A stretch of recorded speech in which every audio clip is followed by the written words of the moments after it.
de Gestão e da Inovação em Serviços Públicos, agradecer muito a sua presença aqui, Esther, pela sua paciência e a disponibilidade de ter aberto sua agenda inteira da tarde para estar aqui, ouvindo cada uma das exposições. Então, eu queria muito fazer esse agradecimento, é decisivo para esse grupo de trabalho, esse trabalho em parceria com o governo federal, com o Poder Executivo. Então, eu, de público aqui, quero fazer esse agradecimento das inúmeras quantidades de reuniões e de troca de experiências e impressões sobre reforma administrativa que todo esse grupo de trabalho, toda a equipe técnica está tendo durante esse período, esse curto período aqui, mas de intenso trabalho. Então, eu queria fazer em seu nome, em nome de todo o time, está aqui o professor Gaetani também, toda a equipe do MGI que tem participado intensamente dessa construção desses anteprojetos. Então, sem mais delongas, abrir a palavra para a ministra Erdelweck. Obrigado. Obrigada, deputado. É um prazer estar aqui no GT, nessa audiência do GT. Vou pedir para botar minha apresentação aqui, mas antes cumprimentar os parlamentares aqui presentes, em nome da deputada Alice, deputada Luciene, e demais, não vou citar todos os parlamentares, mas, obviamente, queria muito agradecer a presença de vocês, é importante tê-los aqui para a gente poder apresentar um pouco o que o Ministério tem feito, um pouco a minha ideia é apresentar bastante o que o Ministério tem feito e nossas propostas também nessa linha. E cumprimentar, então, que o prefeito Bruno Reis, o governador Eduardo Leite, que falou, acho que ele não está mais aqui presente, mas teve uma fala aqui importante, Samuel, que o CONSAD tem sido um parceiro muito grande, desde o início que o presidente Lula determinou a criação do Ministério da Gestão, a gente procurou se aproximar do CONSAD, como tendo parcerias importantes, pela lógica do que o prefeito falou ao final. A nossa visão é que se a gestão pública ela tem que melhorar nos 3 níveis da federação. Isso a gente sabe muito bem que grande parte dos serviços públicos são prestados na ponta, os servidores que estão ali nas prefeituras, nos governos estaduais, é quem atende, muitas vezes, diretamente o público. Parte dos servidores federais também faz isso, mas a gente sabe que a discussão de melhoria da capacidade do Estado brasileiro de prestar serviços públicos tem que envolver os 3 níveis da federação. Eu acho que, desde o início, essa foi a intenção do GT, de pensar algo que fosse pensado para as 3 esferas e também os 3 poderes. E a gente viu nisso, nessa oportunidade, até uma maneira de levar coisas que estão sendo feitas na administração federal e que muitas vezes não chegam na ponta e vice-versa também. A gente se pautou muito no Ministério, a gente se pauta muito por fazer diálogo com os 3 níveis da federação e tanto levar parte do que a gente tem no governo federal, mas também nacionalizar políticas que são feitas no âmbito municipal ou estadual, de forma que a gente possa ter um serviço público cada vez melhor, porque o objetivo principal do serviço público é servir a nossa população. Esse é o objetivo pelo qual a gente é um servidor público, é a gente transformar a vida da população. A gente ficou no início do Ministério, eu estou aqui com o secretário Francisco Gaetani, ele é o secretário extraordinário de transformação do Estado. Então, desde o início do Ministério, a gente criou uma secretaria que a gente chamou de transformação do Estado, muito o termo reforma administrativa tinha ganhado uma conotação muito ruim de redução do Estado. Então, a gente não quis utilizar esse termo, porque a gente achava que ele vinha de uma visão muito reducionista do Estado, de que a reforma administrativa deveria ter como foco a redução do Estado. Esse em nenhum momento é a nossa visão é de uma transformação do Estado, no sentido de ampliar a capacidade do Estado de prestar políticas públicas à nossa população. Então, a gente sempre chamou de transformação do Estado e não de reforma administrativa. Mas a gente percebeu que...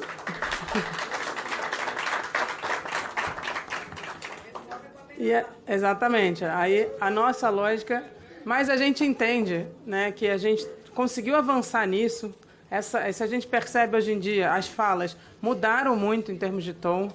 Acho que até o deputado Pedro Paulo tem feito essa fala pública de que o objetivo não é afetar os servidores, que não é uma perseguição aos servidores, não é uma lógica que tinha muito forte na PEC 32, que era punitivista, de competição, que era de redução do Estado. Eu acho que a gente está avançando num debate público no Brasil de que uma reforma administrativa tem que ter como foco melhorar a capacidade do Estado brasileiro de entregar políticas à nossa população. Esse é o nosso compromisso, e esse tem sido o compromisso desde o primeiro dia do Ministério, que a gente chama, é uma transformação do Estado para um Brasil mais justo e um governo mais eficiente, porque, obviamente, quanto mais eficiente for o governo, melhor para a nossa população. Então, esse é o nosso grande objetivo. né? Então, eu queria deixar isso bem claro. Então, a reforma já começou porque, no fundo, o que a gente tem feito, o Ministério foi criado para fazer essa transformação do Estado brasileiro. A gente tinha um diagnóstico de que, no âmbito federal, a capacidade do Estado brasileiro estava muito diminuída, né? Tanto por uma política até de punição de servidores, não contratação, de diminuição, até de dificuldade, muitas vezes, de trabalho dos servidores públicos, e também de uma preocupação muito de reduzir o Estado e não de melhorar o Estado. Então, desde o 1º de janeiro, a gente tem feito esse trabalho de transformação do Estado brasileiro em prol da nossa população. E a lógica da criação do Ministério, inclusive está na lei de criação do Ministério, é o promover uma gestão pública eficiente, inovadora e orientada à geração de valor público e redução das desigualdades. Então, quando a gente pensa em transformação do Estado, a gente está com foco, que é o foco do governo do presidente Lula, de mudar a realidade da população brasileira com redução das desigualdades. A gente já adotou 38, na verdade o número, há uma polêmica interna no Ministério quanto ao número, mas a gente organizou em 38 ações e medidas que já foram adotadas desde o 1º de janeiro, né? E aí, muitas delas em parceria com o Congresso Nacional, muitas delas são aprovações de leis importantes que foram feitas aqui em parceria com o Congresso Nacional. Então, mais uma vez, agradeço essa parceria que a gente tem com o Congresso Nacional para avançar aí numa transformação do Estado brasileiro, né? E a gente tem feito isso debatendo com a sociedade. A gente instaurou, no âmbito do Conselhão, né, uma Câmara Técnica para a Transformação do Estado. A gente tem tido reuniões periódicas. O deputado Pedro Paulo a gente teve o prazer de ter o deputado Pedro Paulo numa das nossas reuniões, quando já tinha sido instalado o GT. A gente fez um debate internacional, a gente tem feito um debate internacional sobre isso. Acho que a discussão de reforma administrativa no mundo mudou de foco, né? O foco que tinha na década de 90, de 80, que era uma visão de redução do Estado. O mundo inteiro já mudou para essa lógica de como é que a gente amplia a capacidade dos Estados de entregar mais políticas à população. E a gente tem feito um debate, ano passado a gente fez no âmbito do G20 um debate sobre estados do futuro, de como é que a gente avança aí, pegando muita experiência internacional. E no ano passado, a gente fez a gente instaurou uma comissão de especialistas junto com a Advocacia Geral da União para transformar o direito administrativo brasileiro. A gente tem toda a legislação de direito administrativo público brasileiro, ela é datada de 67, né, com o Decreto-Lei 200, é um decreto-lei que foi incorporado, obviamente, depois da Constituição. E a gente instaurou, então, uma comissão de especialistas, no meio, mais ou menos, do ano passado. Essa comissão de especialistas teve um ano para tratar de uma proposta de uma reforma do nosso direito administrativo, que é algo que a gente pretende apresentar, e vou falar ao final, uma nova lei aí da gestão pública associada à discussão do direito administrativo. E essa comissão ela deve entregar em breve para mim e para o ministro Messias a proposta. E aí, deputado Pedro Paulo, os 45 dias do GT, nem tudo a gente consegue fazer nesses 45 dias. Mas eu acho que esse debate vai se estender no segundo semestre, a gente vai trazer ainda outras contribuições ao longo aí do segundo semestre. A gente também tem feito discussões com outras esferas do governo, aqui estão vários fóruns que a gente participa, né? Aqui eu tenho uma foto minha com o governador Eduardo Leite, que foi a assinatura do governo do Estado do Rio Grande do Sul a um dos projetos do nosso governo, que é o PRO-PEN, que é Pró-Processo Eletrônico Nacional. A gente tem levado o processo eletrônico nacional aí aos estados e municípios. A gente tem os fóruns de parcerias na área de transferência da União, os fóruns de imóveis da parceria de patrimônio público, as reuniões do CONSAD que a gente tem participado ativamente, né? E também uma parceria importante aí com os outros poderes, né? Seja ali tem uma foto minha com a ministra Carmen Lúcia, que é no âmbito da Carteira de Identidade Nacional e da formação da Base Biométrica Nacional. Temos importantes debates também aqui com o Congresso de várias aprovações de leis que foram frutos de um debate importante entre o Executivo e o Legislativo, e a gente entende que esse trabalho tende a ser bastante frutífero. Qual é o âmbito do nosso processo de transformação do Estado aí? São 3 eixos, né? E a gente via que o projeto anterior ele era focado em servidores, né? O foco dele era nos servidores, que na nossa visão, e eu acho que aqui a gente tende a ter uma visão comum, os servidores são uma parte importante do processo se eles forem valorizados, né? E não na visão anterior, que era de punição e de redução, né? Mas a gente acha que o foco nos servidores não pode ser o único, né? Um processo de reforma administrativa, de transformação do Estado brasileiro tem que ter outros eixos, e o eixo digital talvez seja um dos mais importantes, que foi aqui expressado tanto na fala do governador Eduardo Leite, mas muito fortemente na fala do CONSAD, aqui do secretário Samuel, e do prefeito também, Bruno Reis. E a gente acha que o eixo digital é o eixo transformador aqui, importantíssimo, que vai ampliar a nossa capacidade de fazer entregas à população e, obviamente, pensar nas organizações públicas, como é que a gente estrutura, que o prefeito propôs uma discussão específica aí sobre uma OS pública, mas é exatamente isso, é o debate sobre como a gente organiza as instituições, e aí eu vou falar um pouquinho sobre esses 3 eixos e quais são os nossos objetivos. O primeiro é a democratização do Estado brasileiro, né, como é que eu garanto essa redução de desigualdades, eu olho um foco de democratização do Estado, como é que eu aumento a eficiência e a efetividade, né, a eficiência ela não pode ser olhada como um fim em si mesma, né, a eficiência sozinha, sem que você veja se você está de fato cumprindo aquilo que você deve cumprir, ela não pode ser olhada como valor absoluto, ela tem que ser olhada nessa lógica de eficácia e efetividade do Estado, né, e a qualidade do gasto. Obviamente, conforme a gente vai aumentando, melhorando a nossa capacidade de prestar serviço, a gente também tem um foco grande na qualidade do gasto público, e esses são os nossos 3 objetivos na discussão do que a gente tem feito. Então, no eixo de pessoas, né, a gente cunhou um pouco essa ideia de um serviço público com a cara do Brasil.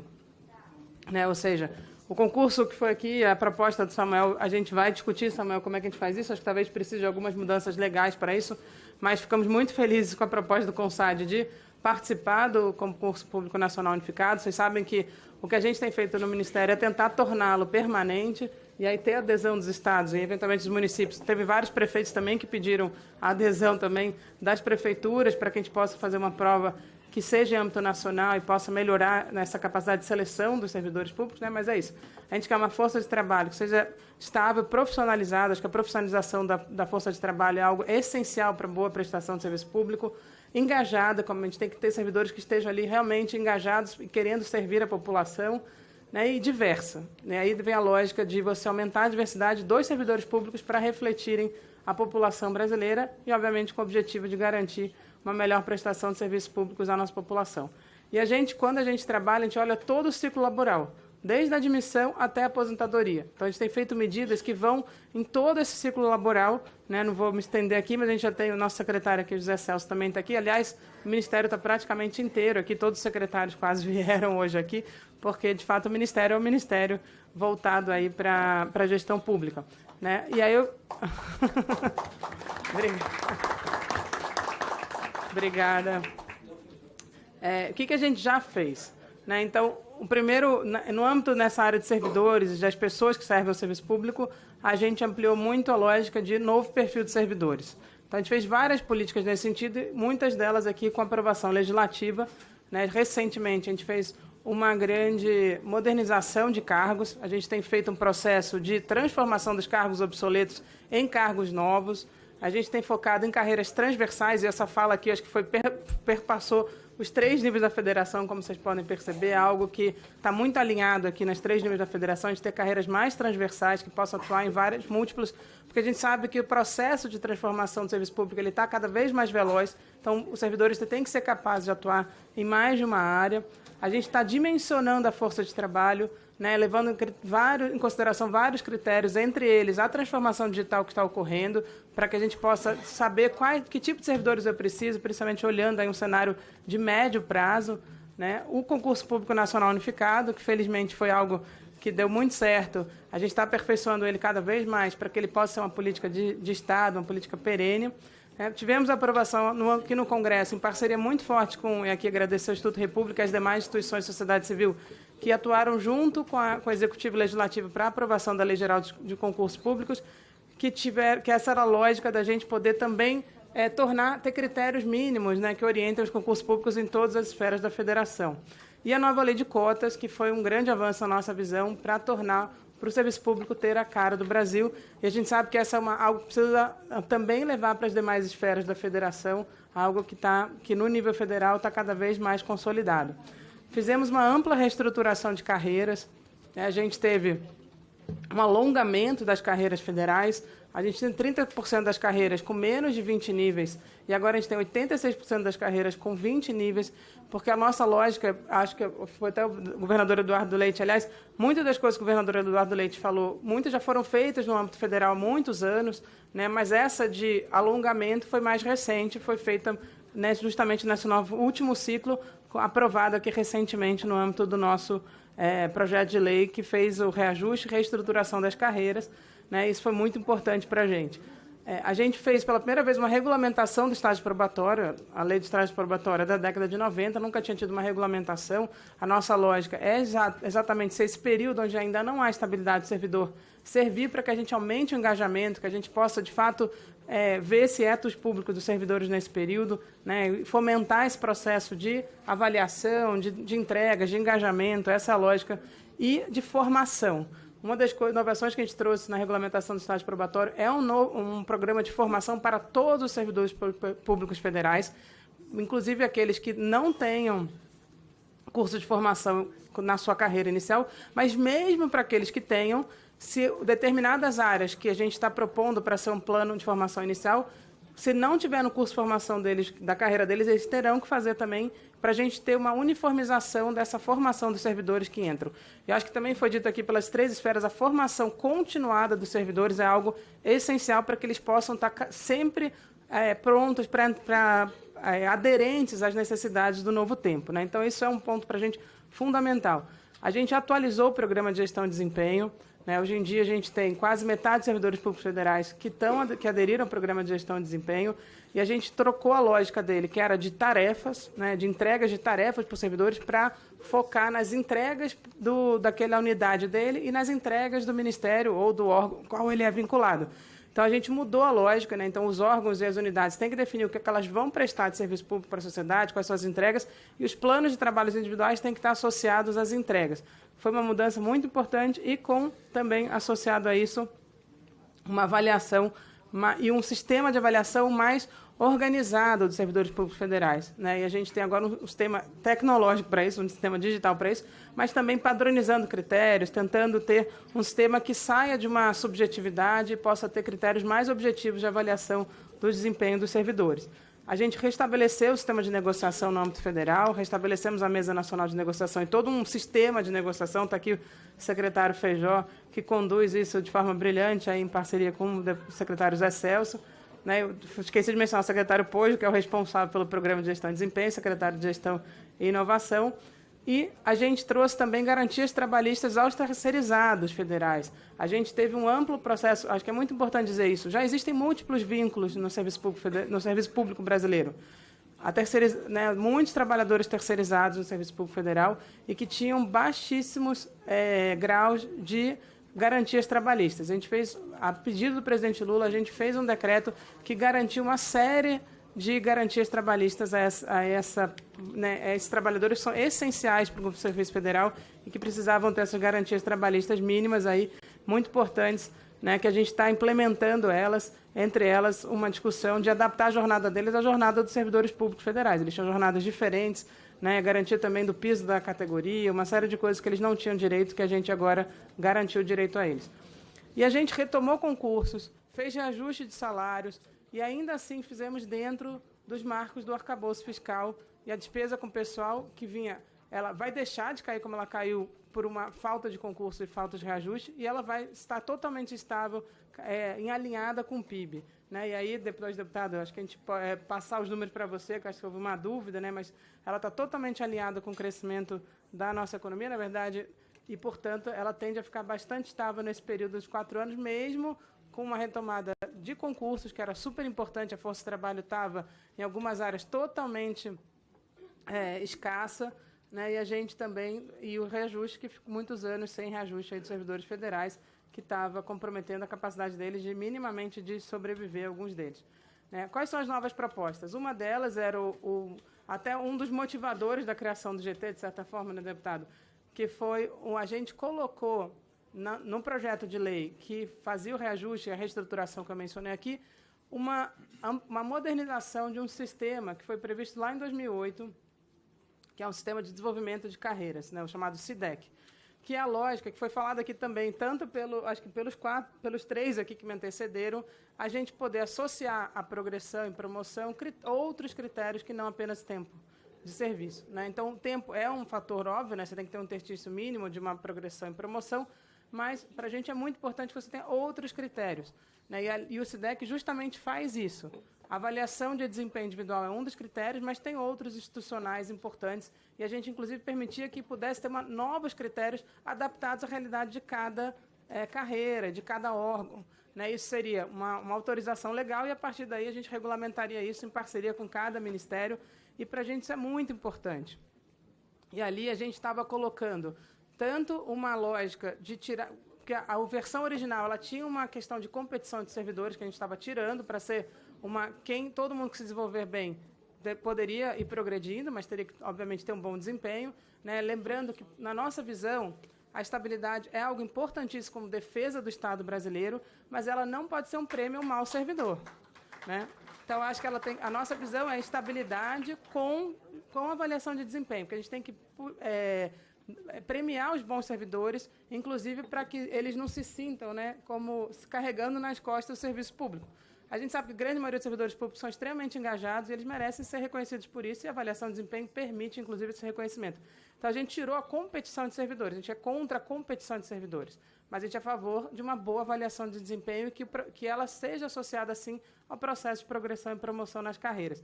E a gente, inclusive, permitiu uma aceleração para aqueles de desempenho acima da média. Né? Então, a gente estava propondo também, aí sim, uma aceleração, mas não necessariamente... mas não uma trava aos demais. Né? E essa era uma lógica que a gente está propondo ali e é algo que a gente está discutindo aqui no âmbito do GT para que a gente possa fazer. A gente vem discutindo aí, estou vendo aqui vários representantes dos sindicatos, das centrais também, a discussão do direito de greve e negociação coletiva, né, que foi um pedido desde a transição, a gente fez um grupo de trabalho, avançamos num texto, o texto está praticamente finalizado, a gente tem um compromisso de apresentar isso na mesa nacional de negociação, na nossa mesa nacional, e a partir daí poder encaminhar aqui ao Congresso também. É algo super importante para regulamentar uma convenção que o Brasil é signatário na OIT e que não foi regulamentada. A gente também tem um comando constitucional antigo de unificação da gestão previdenciária federal.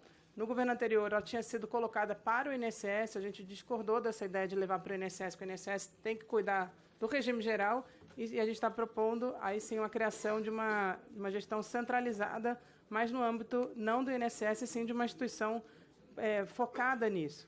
Né? Temos o projeto de discussão de supersalários, algo que a gente tem discutido, o governo federal tem discutido muito isso, e a gente acha que esse GT poderia ser um momento de uma discussão dos três poderes, né, executivo, legislativo e judiciário, sobre a regulamentação de supersalários. O governo federal encaminhou uma proposta de algumas alterações na Previdência dos militares, que a gente acha que são importantes. Né? Como se sabe, já houve várias reformas no âmbito da Previdência dos civis, mas dos militares a gente acha que há coisas que foi pactuada com as forças, algumas coisas que poderiam mudar numa linha de torná-la melhor, né? E a gente tem uma regulamentação fruto de uma aprovação que houve aqui no nosso projeto da carreira transversal, e a gente tem um prazo instituído por lei para enviar aqui a regulamentação dessa carreira. No âmbito digital, aqui acho que foi dito pelos três aqui, eu queria dizer ao Samuel, ao governador Eduardo Leite e ao prefeito Bruno Reis que o nosso sonho é essa grande integração de dados. Esse é o sonho de qualquer gestor público e é para isso que a gente está trabalhando. Esse foi um pedido direto do presidente Lula para mim. Ontem, na reunião com o primeiro-ministro da Índia, o presidente falou, ela é responsável por entregar os dados. Eu falei, opa, ganhei essa responsabilidade, mas ele já me deu essa responsabilidade mais de uma vez. Provavelmente, na próxima semana, a gente deve ter um evento com o presidente para mostrar tudo que a gente já avançou nisso e com duas áreas importantíssimas que foram ditas aqui, que é saúde e educação. Então, tanto o ministro Camilo quanto o ministro Padilha, ambos estão propondo, junto com a gente, para a gente ter as redes de dados da saúde e da educação. A da saúde, o sistema tripartite é muito mais... por conta do SUS, ele já tem uma dimensão muito consolidada, né? Já há um âmbito de governança muito consolidado. A educação, a gente sabe que ainda carece um pouco dessa mesma estrutura da relação tripartite, mas tanto o Camilo quanto o Padilha estão empenhados em organizar essa rede de dados, tanto da saúde quanto da educação, que vai transformar o serviço público brasileiro, sem dúvida nenhuma. E a nossa lógica é isso, é um governo para cada pessoa. A gente conhecer, e foi dito aqui pelo prefeito, foi dito pelo governador e pelo nosso secretário, os governos precisam conhecer a nossa população para que a gente possa prestar o serviço público para aquela pessoa, aquilo que ela precisa. E na nossa visão é isso, o governo tem que ser o líder da transformação digital e ele tem que ter focado em infraestruturas públicas digitais. Essa é uma coisa que essa dimensão a gente está trazendo para os normativos brasileiros, mas de uma forma soberana. A soberania de dados é algo central para a gente, porque justamente a gente trata dados como um ativo estratégico, né? A gente sabe que o dados é novo petróleo, seja, né, isso aí já está meio batido, e os dados públicos são um grande ativo da população brasileira, que a gente precisa cuidar deles e utilizá-los com bastante inteligência. É isso que a gente tem tratado. A gente está tratando isso no âmbito de privacidade e segurança, no âmbito da identificação. Aqui, mais uma vez, agradecer a parceria do secretário de administração no avanço da carteira de identidade nacional, parabenizar o Piauí, que é o nosso campeão aí em proporção da população. São Paulo tem maior, hoje já São Paulo se engajou cada vez mais e já tem o maior número absoluto, mas em termos de percentual da população, quem ganha é o Piauí, que já passa de 30% da população com a nova carteira de identidade nacional. Então, queria parabenizar aí o governador e ao secretário por isso. A gente tem trabalhado nessa plataforma de identificação, e agradecer aqui ao prefeito pela menção ao GovBR. A GovBR é uma plataforma disponível a todos os estados e municípios, né? As prefeituras todas já aderiram, todos os estados já aderiram. E eu vou mostrar aqui que a gente teve uma ampliação da rede, que é uma rede que presta também, além de vários dos serviços disponíveis, também presta assistência técnica e trabalha junto com prefeituras e governos estaduais para que a gente possa avançar na transformação digital dos governos, né? Com uma lógica muito grande de integração federativa. O sistema, se as políticas públicas têm que ser integradas, a área digital tem que ser ainda mais integrada, né? E a lógica dessa infraestrutura nacional de dados. A infraestrutura nacional de dados é justamente essa grande plataforma de interoperabilidade, essa palavra que está ficando famosa. Quando eu já falei alguma vez com o presidente, ele falou: nossa, todo mundo agora só fala essa palavra, interoperabilidade, que é justamente a integração dos dados, né, e ter plataformas que permitam fazer isso. Eu vou apresentar aqui rapidamente alguns dados nossos sobre isso. Então, acho que o CPF, como número único, agradecer o deputado Júlio Lopes não está aqui, mas ele é parte dessa comissão. Acho que ele, com certeza, desse GT, ele deve ser um que está trazendo isso. Ele, desde o primeiro dia, acho que o primeiro deputado que eu tive reunião deve ter sido ele, se duvidar. Ele veio justamente trazer isso porque a gente sancionou a lei da Carteira de Identidade Nacional ali em janeiro de 23. Né, uma lei aqui aprovada pelo Congresso Nacional, e a ideia do CPF como número único. E, de novo, na área de saúde e educação, a gente está avançando para que o CPF seja o número único. Isso vai fazer uma transformação na vida do serviço público brasileiro e da população brasileira, porque a gente vai conseguir saber a necessidade de cada um. A gente está organizando quem são os responsáveis pelas crianças, como é que a gente atende esse responsável, passa para eles, né, o que ele tem direito, também cobra deles os deveres, né? A gente tem uma grande plataforma de compartilhamento de dados, que é o Conecta.gov, que a gente está ampliando para incluir dados também. Ele já está disponível a estados e municípios, vários já usam as mais de 800 soluções ali de interoperabilidade, mas a gente está avançando muito nisso. Já temos, no âmbito federal, 90% dos serviços públicos digitalizados, todos na plataforma GovBR, tendo como dos serviços que facilita muito a vida da população a assinatura digital. Já tivemos mais de 273 milhões de assinaturas digitais feitas no GovBR.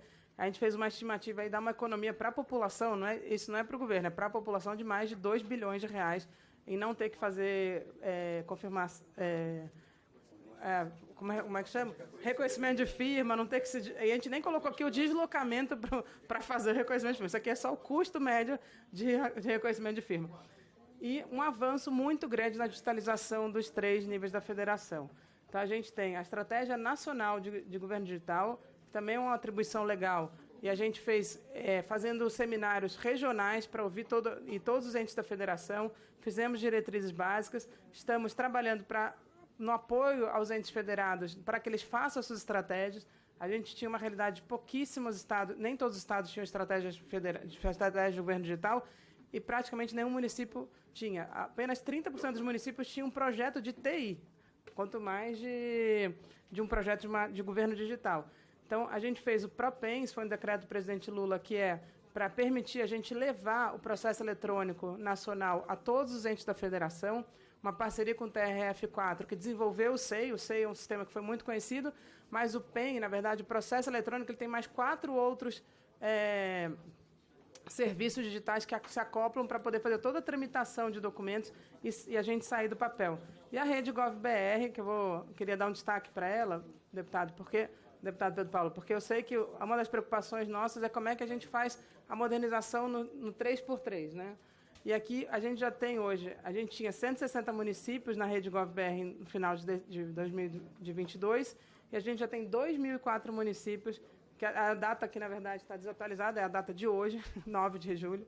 Antes estava um número de 1.990, em 3 de julho, aí a data de 9 de julho é de 2.004 municípios que já aderiram à rede GovBR, mostrando aí a capacidade que a gente tem em todo o Brasil, como vocês podem ver aí pelo mapa.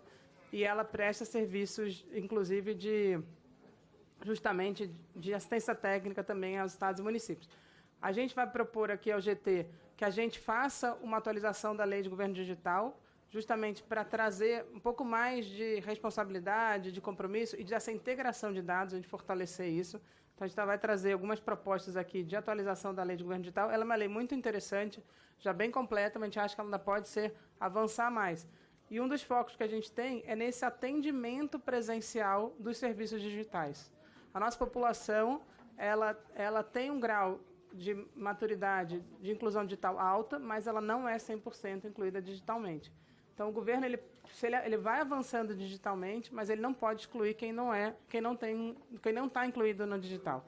Então, o Balcão GovBR é uma iniciativa que, inclusive, ganhou um prêmio recentemente, que é de você ter atendimento presencial para os serviços digitais. E isso tem sido feito em parceria com os estados e municípios. Só pode ser feito assim porque quem tem, muitas vezes, o serviço na ponta de atendimento ao cidadão e a população são os estados e municípios. Então, a gente está trabalhando nisso numa rede integrada dos que a gente está chamando de Balcão GovBR.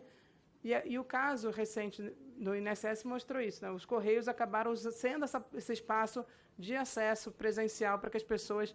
E aí, principalmente, a gente sabe que existe uma questão da população idosa, ela às vezes tem uma proporção maior de pessoas excluídas digitalmente por uma questão de facilidade com o meio digital. A gente tende a ver que as crianças, aí até mesmo independente um pouco de classe de renda, tem mais inclusão digital do que a população idosa, então a gente tem preocupado muito em fazer essa inclusão digital. E nesses locais a gente quer ter treinamento, ensinar a usar, ensinar também aos riscos de não cair em golpe, né, que é algo que a gente vê muito, infelizmente, ainda no meio digital.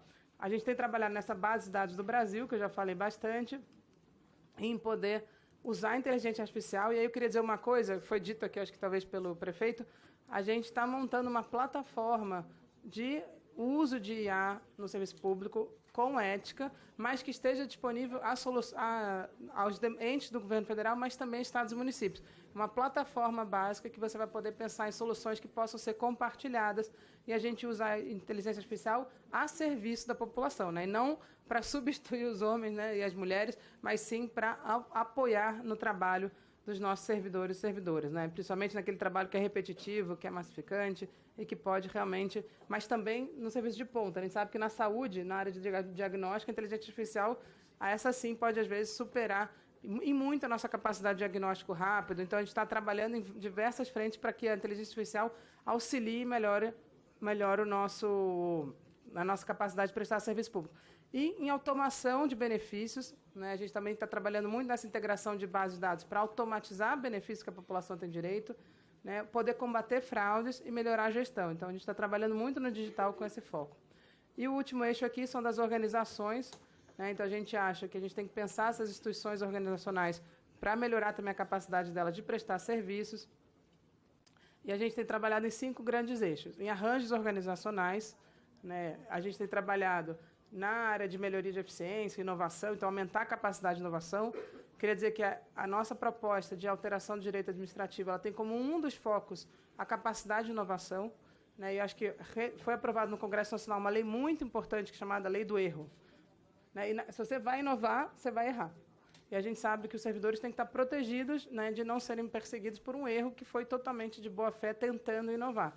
Então, a gente está trabalhando muito nisso, num ambiente inovativo, tanto de ter espaço para inovação, mas também de segurança daqueles servidores que estão inovando e saber que eles não serão punidos se aquela inovação não der o resultado esperado, e acho que isso é super importante. Temos trabalhado no uso do poder de compra, a gente está, no momento, fazendo uma estratégia nacional de contratações públicas, percorrendo o Brasil inteiro, para pensar como é que a gente usa contratações públicas para o desenvolvimento produtivo, né, local e nacional. Estamos trabalhando muito com cooperação federativa e participação social, então, fortalecendo essas redes de cooperação federativa e de participação social, e pensando também em governança, transparência e integridade, como foi dito aqui também pelos que me antecederam. E aí, só alguns exemplos, foi a maneira como a gente está trabalhando o patrimônio da União, parte do nosso programa imóvel da gente, com fóruns estaduais, onde tem participação social, estadual e municipal, num fórum para discutir a melhor destinação dos imóveis da União em cada estado. A Central de Serviços Compartilhados, que é algo que a gente quer trazer também para uma lei, deputado, a gente trazer para um âmbito legal essa ideia de compartilhamento de serviços que tem uma possibilidade de economia gigantesca de melhora da capacidade de entrega, né, para que a gente tem visto que os ministérios cuja nossa Central de Serviços Compartilhados presta serviço, eles podem focar na política finalística e não ter que se preocupar tanto com a área de suporte, que é uma área que acaba drenando, muitas vezes, energia dos ministérios, sendo que eles poderiam estar focados ali na entrega das políticas públicas. A Comissão Interministerial de Contratações Públicas, que tem essa lógica de como é que a gente avança em melhorar as contratações públicas, não apenas na parte de integridade, de facilitar, mas também de potencializar o desenvolvimento produtivo e tecnológico no Brasil. E a plataforma do Contrata Mais, aqui que eu queria reforçar, deputado Pedro Campos, que foi uma iniciativa lá da Prefeitura de Recife e que a gente nacionalizou, né? A gente começou com a contratação de MEIs, os MEIs poderem prestar serviços qualquer ente da federação, municípios, estados, qualquer órgão e qualquer poder pode aderir ao Contrata Mais. Essa foi uma parceria muito importante nossa com a empresa lá de tecnologia de Recife, aqui também no âmbito do secretário Pojo. Foi uma parceria muito importante que a gente pegou uma solução que tinha sido pensada por uma prefeitura e nacionalizou. E a gente está querendo, várias prefeituras estão trazendo soluções que elas têm para que a gente possa nacionalizar, e acho que essa ideia de parceria é super importante. A gente fez o Inova Estatais, né, que é uma lógica de como é que a gente melhora a capacidade dos nossos estatais também de atuarem, né, e o programa, e aqui eu queria dar um destaque ao Programa Nacional de Gestão e Inovação, que é uma parceria que a gente faz com os estados e também com prefeituras acima de 500 mil habitantes, para levar as nossas soluções do governo federal e também conhecer as soluções deles que possam ser nacionalizadas. Já tivemos adesão aí de vários estados, de algumas prefeituras, né, e estamos trabalhando muito nisso, e por meio deles a gente leva soluções em todas as áreas aí de gestão pública para os estados e municípios. E aqui eu queria só dar um destaque para o imóvel da gente. A gente já fez mais de 1.143 destinações nas 4 linhas do nosso programa, né? Na área de habitação de interesse social. E aqui, para as grandes cidades, ter o imóvel da União que possa servir para habitação é uma solução para a gente ter habitação nos centros das capitais, né? A gente tem trabalhado muito em regularização fundiária, isso é uma parceria federativa. Em geral, a regularização fundiária tem que ser feita ou com o município ou com o Estado, para que a gente possa regularizar as pessoas que já moram em áreas da União e poder dar o título de propriedade. Já fizemos muitas entregas na área de políticas públicas para escolas, UPAs, UBS, parques, né? E no de amplo, de múltiplos usos, que são as grandes áreas da União, muitas vezes antigos aeroportos, antigas estações ferroviárias, que a gente está usando para fazer múltiplas soluções, né, também aí nas nossas cidades. E as nossas propostas de entrega, a nova Lei Geral da Gestão Pública, que é justamente a revisão do Decreto-Lei 200, que está sendo encaminhada para essa comissão de especialistas, a consolidação dessa ideia de compartilhamento de serviços numa lei,